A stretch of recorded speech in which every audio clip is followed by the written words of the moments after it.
सच को सच कहना अगर गुनाह है तो जब तक जिएंगे ये गुनाह तो हम करते रहेंगे। उसको मिर्ची क्यों लग रही भाई? उसमें हिंदू मुस्लिम क्यों घुसेड़ रही है? और तुझे इतना मुस्लिमों से प्यार है तो मुस्लिमों को समझा ले। तू भी ने पूछा था कि आप कौन सा टॉनिक लेते हैं जो इतनी एनर्जी आती है? ज्ञान देने के लिए वो बहुत है, क्योंकि उसे एजेंडा दे दिया आरएसएस और बीजेपी ने, तो हमें तो ज्ञान पेलेगी। उस एंकर की ये मंशा है कि इसको किसी भी तरह हिंदू मुस्लिम में डिवाइड कर दो। इस शिक्षा वो शेरनी का दूध है कि जो पिएगा वही दहाड़ेगा, और इन्हें दहाड़ पसंद नहीं। तो जितने लोगों ने वो शेयर की वो हिंदू, उनकी तो किसी की भावनाएं आयत नहीं हुई। पता नहीं आपकी कैसे हो जाती हैं भावनाएं आयत। उत्तर प्रदेश के मुख्यमंत्री के परिवार का कोई सदस्य कांवर लाता है क्या? प्रधानमंत्री के परिवार का कोई व्यक्ति कांवर लाता है क्या? अब पढ़ोगे लिखोगे बनोगे खराब, उपद्रव करोगे तो बनोगे नवाब, ये सरकार कहना चाहती है। ये अघोषित इमरजेंसी है कि कोई अगर हमारे खिलाफ बोलेगा एफआईआर दर्ज करा देंगे, कोई नेता बोलेगा ईडी सीबीआई भेज देंगे, कोई पत्रकार बोलेगा एफआईआर दर्ज करके उसका। नमस्कार, आप देख रहे हैं फोरम 4, मैं हूं प्रभात। बरेली के बहेड़ी में एक स्कूल है, इंटर कॉलेज है, जहां के एक शिक्षक हैं डॉक्टर रजनीश गंगवार, जिन्होंने कुछ दिन पहले एक कविता सुनाई, और वो कविता इस वक्त कावड़ यात्रा चल रही है उस पर आधारित थी। और उन्होंने बच्चों की स्कूल की अटेंडेंस कम होने की वजह से ये कविता सुनाया कावड़ का, जिसमें कहा उन्होंने कि कांवड़ लेने मत जाना तुम, ज्ञान का दीप जलाना। इस तरीके से कुछ लाइनें थी आगे, जिसमें वो कहते हुए नज़र आ रहे हैं कि कांवड़ लेने से कोई डीएम एसपी नहीं बनेगा, बल्कि तुम मानवता का जो अगर संदेश लेकर के आगे बढ़ोगे तो उससे बहुत कुछ होगा, हासिल होगा। और इसी चीज़ को लेकर के राजनीति भी शुरू हो गई, जब विपक्ष के तमाम नेताओं ने इस कविता को शेयर किया। इसलिए शेयर किया क्योंकि एक मोड़ आया जहाँ पर यूपी की पुलिस ने उस शिक्षक के खिलाफ एफआईआर दर्ज कर ली, और कहा गया उस एफआईआर में हिंदू संगठनों ने आपत्ति जताई कि उस कविता से, जिस कविता को उन्होंने बच्चों के सामने सुनाया, उससे धार्मिक भावनाएं आहत हुई हैं। और धार्मिक भावनाएं इसलिए आहत हुई हैं क्योंकि उसमें उन्होंने कहा कि कांवड़ लेने मत जाना। मत जाना शब्द जो है उससे ठेस पहुंची हिंदू धर्म को, ऐसा कहते हुए नजर आए। तो आज इसी मुद्दे पर बात करेंगे। हमारे साथ हैं हरेंद्र ताऊ जी, जिनको आप बहुत सुनते हैं सोशल मीडिया पर। तो ताऊ से जानते हैं कैसे धार्मिक भावनाएं आहत हुई उनकी कविता से, कैसे देखते हैं इस तरीके से कविता पाठ करते हैं और एफआईआर दर्ज हो जाती है, और एफआईआर दर्ज होने के बाद उस पर सियासत शुरू हो जाती है कि एक तरफ एक पक्ष है जो कह रहा है कि इससे धार्मिक भावनाएं आहत हुई हैं, और दूसरी तरफ ये कहा जा रहा है कि ये कविता पूरी तरह से सही है, कांवड़ लेने जाने के लिए बच्चों को उकसाना नहीं चाहिए। देखिए, सबसे पहली बात तो है ये जो ठेकेदार हैं धर्म के, इन्होंने हमारे धर्म को इतना कमजोर दिखा दिया कि हमारी रोज भावनाएं आहत हो जाती हैं। धर्म की किसी भी धर्म की भावनाएं आहत नहीं होती हैं। अगर अच्छी बात कह दोगे तो इन धर्म के ठेकेदारों की दुकानें बंद हो जाती हैं। तो ये अपनी दुकानें चलाने के लिए इस तरह की बातें करते हैं, क्योंकि कबीरदास ने साफ कहा है, गुरु गोविंद दो खड़े काके लागो पाए, बलिहारी गुरु आपने गोविंद दियो बताए। तो गुरु तो भगवान के पास जाने का रास्ता बताता है। गुरु किसी की भावनाएं आहत क्यों करेगा? भावनाएं उसकी आहत होती हैं जिसके भावनाएं ना हो, उसकी आहत हो जाती है। हिंदू धर्म के वो ठेकेदार नहीं है, उसको कहने वाला हिंदू, जितने लोगों ने वो शेयर की वो हिंदू, उनकी तो किसी की भावनाएं आयत नहीं हुई। पता नहीं आपकी कैसे हो जाती हैं भावनाएं आयत। आपकी भावनाएं इतनी कमजोर हैं क्या जो आहत हो जाती हैं? तो तथाकथित हिंदू संगठन किस तरीके के देखिए, ये कोई भी बना लेता है, 5-7-10 हज़ार रुपए लगते हैं और एक तुम संगठन रजिस्टर्ड करा लो। कोई चुनाव नहीं, कुछ नहीं, 4 आदमी तुम्हारे पास हो जाते हैं, उन चारों को लेकर धर्म के नाम पर तुम जो अपनी दुकानदारी चला लेते हो। चलिए मान लेते हैं, लेकिन जब वहीं पर यूपी सरकार पुष्प वर्षा करती है, कांवड़ यात्रियों को लेकर के रूट तय करती है, बकायदा पुलिस वाले दिख रहे हैं कई जगहों पर जहां पर सेवा कर रहे हैं, कुछ लोग पैर दबा रहे हैं, तो इस तरीके की चीजें जो चल रही हैं, तो वहीं पर एक तरीके से सम्मान किया जा रहा है, बड़ी बात की जा रही है, और वहीं पर दूसरे लोग जो है इस हिंदू धर्म को लेकर के इस तरीके से कविता बना करके बदनाम कर रहे हैं। देखिए, जो व्यक्ति श्रद्धा भाव से कांवर ला रहा है उसकी सेवा करना कोई गुनाह नहीं है, लेकिन वहीं वो जो उपद्रवी है उनके साथ सरकार क्या व्यवहार कर रही है? कुछ किया है क्या? जो दुकानें तोड़ रहे हैं, होटल तोड़ रहे हैं, गाड़ियों को तोड़ रहे हैं, पब्लिक को पीट रहे हैं, वो कौन है भाई? उन पे क्यों नहीं बोलते? उन पे उत्तर प्रदेश सरकार चुप क्यों है? मतलब सरकार को पुष्प वर्षा करनी चाहिए। क्यों? ये तो धार्मिक यात्रा है, धर्म के जो लोग हैं वो करेंगे, जो हमारे धर्म के धर्माचार्य हैं, ये उनका काम है। सरकार का काम है लॉ एंड ऑर्डर को मेंटेन रखना। अगर ये धार्मिक यात्रा सही चल रही है तो सो फार सो गुड, और अगर इसमें एक भी गलत है तो उसको दंड देने का काम भी सरकार का है।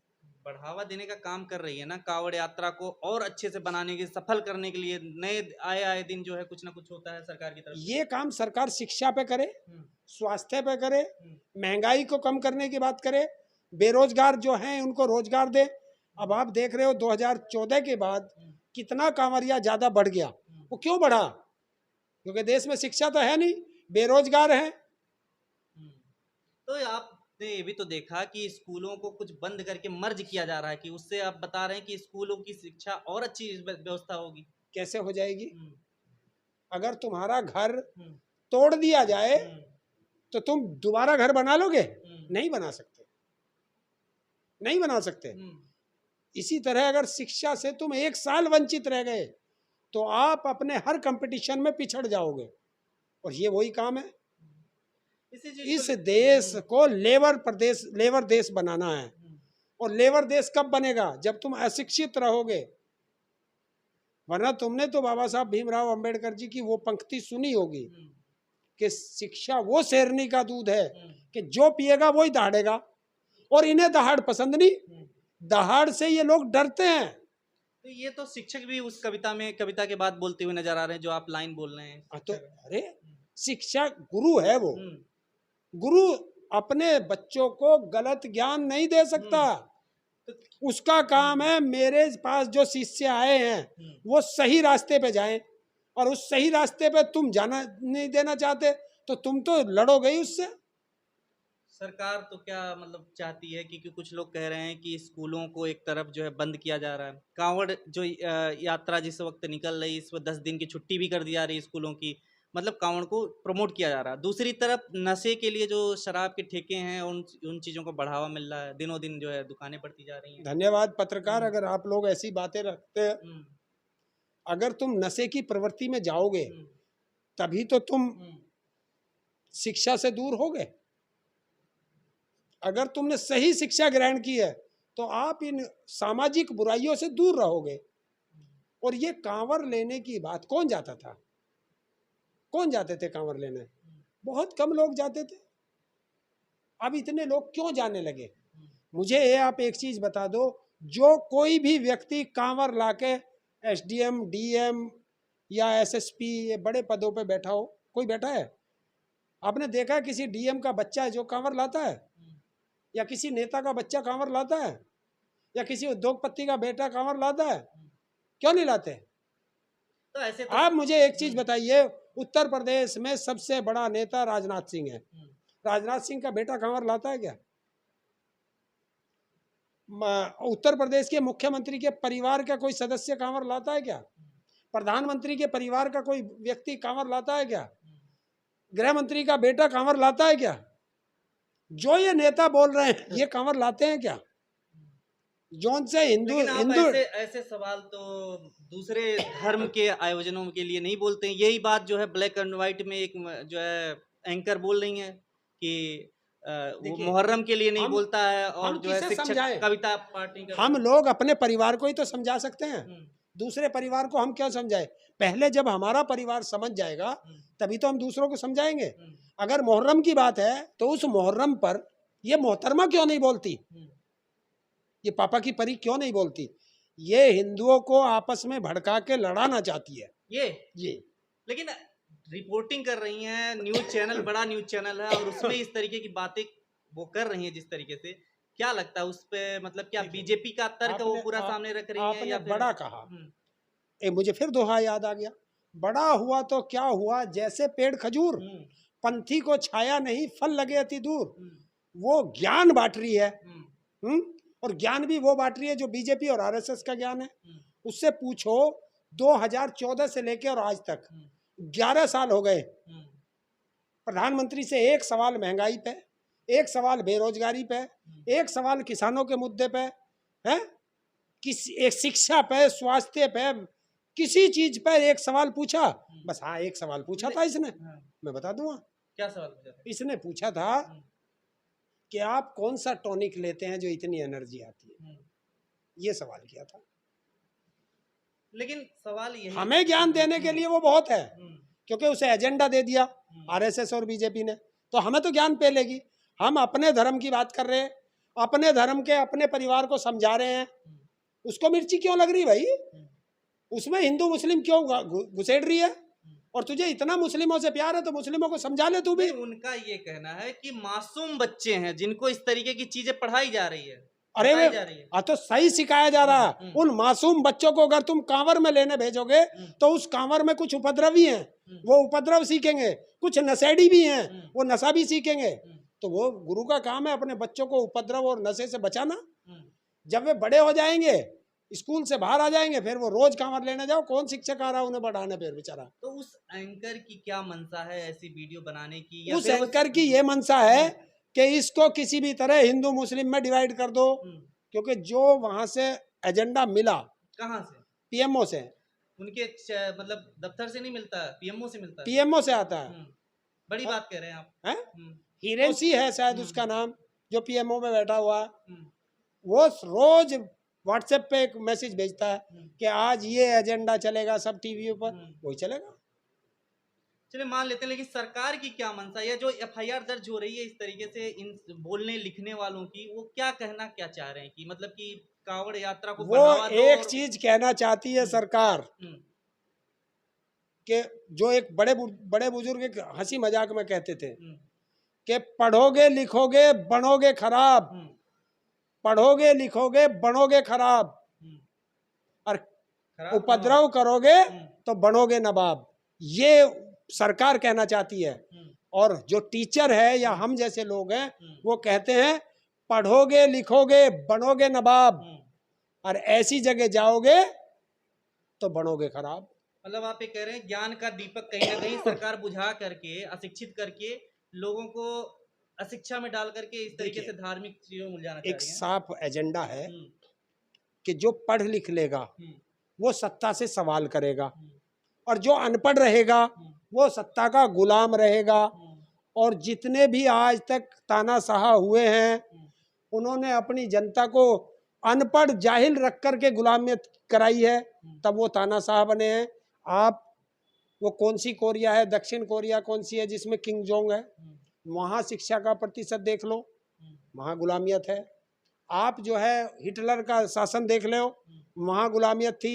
आप रावण का शासन देख लो, वहाँ गुलामियत थी।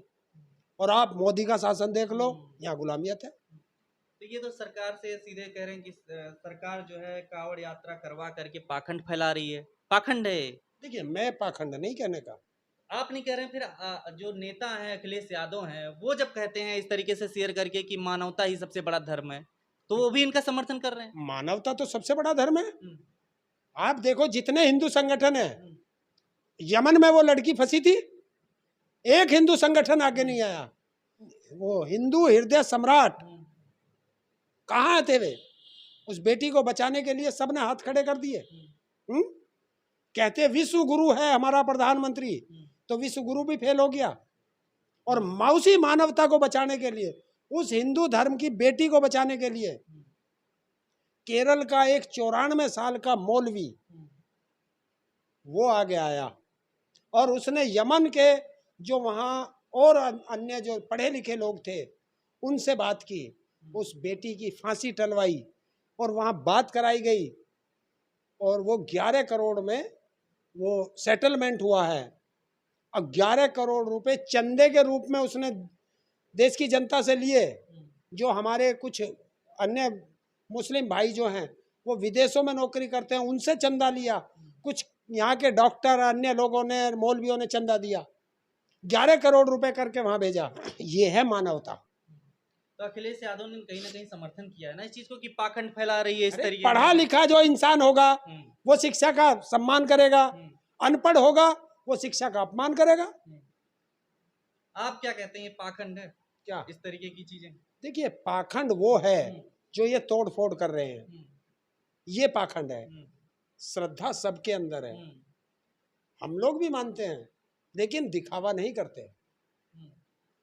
किस भगवान ने कहा है कि तू दुखी होकर के मेरे द्वारे आ जाना है? अगर तुम सच्चाई में पूछना चाहोगे तो गंगा जल कभी खंडित नहीं होता, क्योंकि वो जमीन पे ही तो बहता है, और जमीन को हम, धरती को हम अपनी माता कहते हैं, और माँ कभी किसी को खंडित करती है? नहीं, इसमें हिंदू मुस्लिम वाला जैसे QR कोड स्कैनर लगवा दिया जाए, ये मामला भी चल रहा है कोर्ट में, इस तरीके की चीजें, मतलब हमेशा हिंदू मुस्लिम हो ही जाता है इस तरीके के आयोजनों में, ऐसा क्यों होता है? करते हैं लोग, सरकार का एजेंडा है, सरकार चाहती है ये लड़ते रहे आपस में, कोई शिक्षा पे बात ना कर पाए, कोई रोजगार ना मांग पाए, कोई महंगाई को ना देख पाए, है किसानों की दुर्दशा ना देख पाए, तो इन चीजों से ध्यान भटका दो। FIR जो दर्ज हुई है, कोई किसी के लिखने पे, पढ़ने पे, बोलने पे तुरंत FIR दर्ज होती है। देखिए, एक हुई थी 74-75 में इमरजेंसी, वो खुला था, ये अघोषित इमरजेंसी है कि कोई अगर हमारे खिलाफ बोलेगा FIR दर्ज करा देंगे, कोई नेता बोलेगा ED CBI भेज देंगे, कोई पत्रकार बोलेगा FIR दर्ज करके उसका मुंह बंद करो।